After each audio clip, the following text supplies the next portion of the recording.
सपना की शादी को 5 साल हो गए थे, लेकिन उसे अभी तक संतान का सुख प्राप्त नहीं हुआ था। सपना जब गली के बच्चे को खेलते देखती तो उसका कलेजा कटता था। हे दुर्गा मैया, तूने मेरे लाइफ में सब चीज दी, बहुत सारा धन दौलत दी, माँ का प्यार भी दिया, लेकिन मेरे जीवन में एक संतान क्यों नहीं दिया माँ? माँ, मेरी झोली में सिर्फ एक संतान डाल दे माँ। इतना कहकर सपना जोर जोर से रोने लगती है। वो हमेशा दुर्गा मैया से सिर्फ एक ही चीज मांगा करती थी। आखिरकार दुर्गा मैया ने उसकी बात सुन लिया और उसे एक संतान दे दिया।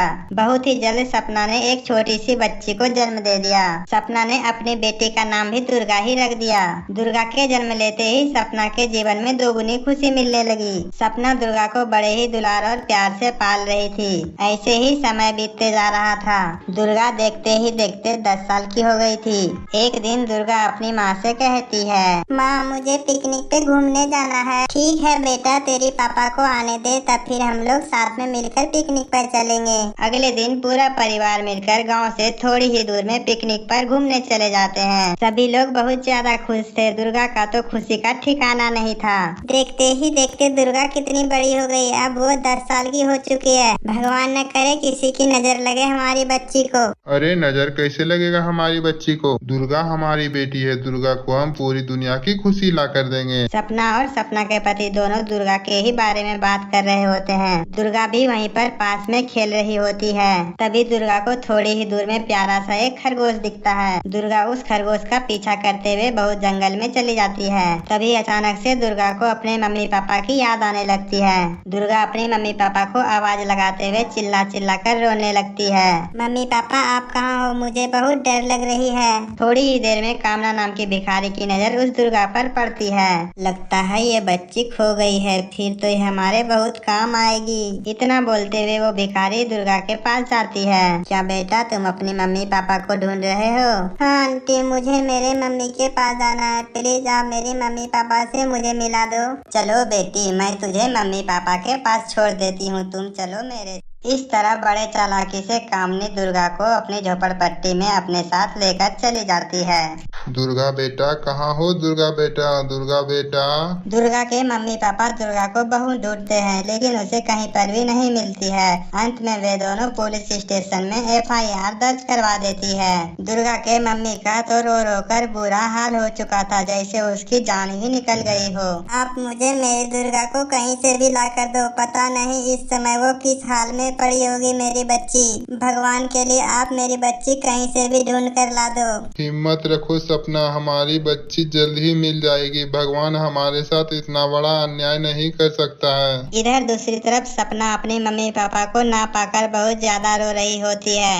आंटी, रात होने वाले हैं, अभी तक मेरे मम्मी पापा नहीं आए हैं। आपने तो कहा था कि तुम्हारे मम्मी पापा आते ही होंगे। मुझे बहुत याद आ रही है आंटी, पता नहीं मेरे मम्मी पापा इस समय कहाँ पर होंगे। इतना कहकर सपना फूट फूट कर रोने लगती है। कामनी गुस्से से लाल हो जाती है और चिल्लाते हुए सपना से कहती है, ऐ लड़की, चुप हो जा। जब से आई है चिल्ला चिल्ला कर मेरा दिमाग खराब कर रखी। अगर मेरा दिमाग खराब हुआ ना तो तुझे पीट पीट कर मैं यहीं जान मार दूंगी। और एक बात तू मेरा ध्यान से सुन ले, अब से तुम्हें यहीं रहना है और कल से तुम्हें मेरे लिए भीख मांग कर भी बाजार से लाना होगा और घर का भी सारा काम तुझे ही करना है। अब मैं तुझे इसी तरह घर में बैठा कर खिलाने थोड़ी लाई हूँ। अब तू जा, मेरे लिए चाय बना कर ला। इसी तरह कई साल बीत जाते हैं। सपना अब बहुत बड़ी हो चुकी थी। सपना के पास माँ के निशाने के तौर पर सिर्फ उसका एक कंगन ही बचा हुआ था।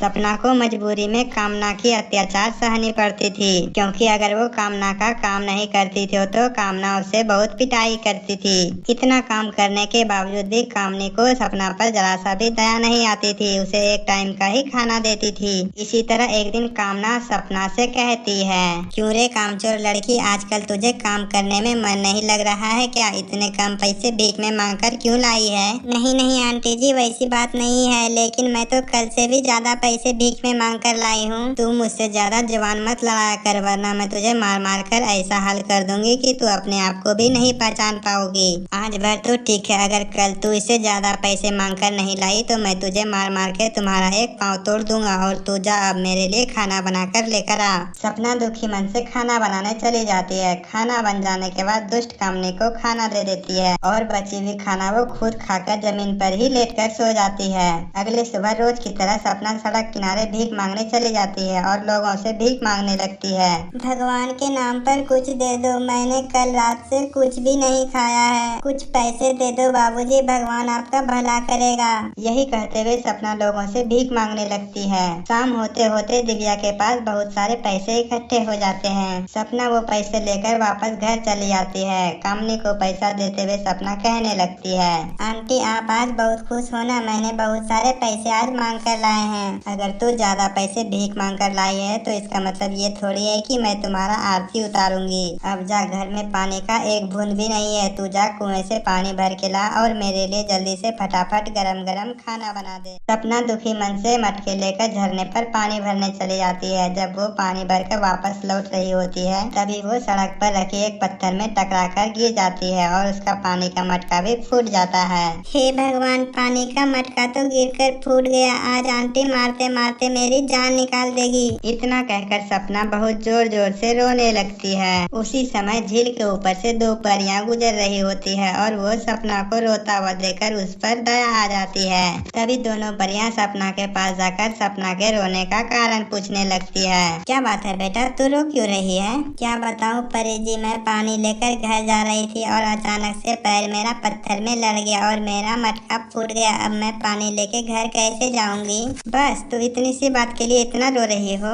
ये कोई छोटी सी बात नहीं है परी जी, अगर मैं पानी लेकर समय पर घर नहीं पहुंची तो आंटी मुझे बहुत मारेगी और आंटी मुझे रात का खाना भी नहीं देगी। पर तुम्हारा तो मामूली सा एक मटका फूटा है, इसमें तुम्हें आंटी खाना क्यों नहीं देगी? हाँ बेटा, इतनी छोटी सी बात के लिए तुम्हें क्यों मारेगा और तुम्हारा खाना बंद क्यों करेगा? क्योंकि आंटी जी मेरी वो आंटी नहीं है, मुझे मेरे माँ बाप से बिछड़ जाने के बाद वो मुझे जंगल से उठा कर लाई है। पता नहीं इस समय मेरे मम्मी पापा कहाँ होंगे, मैं कभी जीवन में अपने मम्मी पापा से मिल पाऊंगी भी या नहीं। सपना अपने साथ घटी हुई पूरी घटना परी को बता देती है। सपना की दुख भरी घटना सुनकर परी को भी बहुत ज्यादा दुख होता है। दिव्या बेटा तू चिंता मत कर, तू अपने मम्मी पापा से बहुत जल्दी मिल जाओगी। इतना कहते हुए पहली परी ने अपनी छड़ी घुमाई और उसके सामने एक चमकता हुआ लहंगा आ गया। तभी वो परी सपना से कहती है, दिव्या यह लो एक जादुई लहंगा, यह लहंगा तुम्हारी आंटी को ऐसा सबक सिखाएगी कि जिंदगी में वो दूसरी बच्ची को कभी भी ऐसी सजा नहीं दे सकती है। इतना ही नहीं, यह लहंगा तुम्हें तुम्हारे माता पिता से भी मिलवा देगा। जो तुम्हारा वर्षों से सपना है वो पूरा हो जाएगा। जल्दी से तुम इसे पहनकर अपने वापस घर चल जाओ और इसका जादू तुम देखते जाना सिर्फ। इतना बोलते ही दोनों परियां वहाँ से गायब हो जाती है और सपना खुशी खुशी वो जादुई लहंगा पहनकर घर आ जाती है।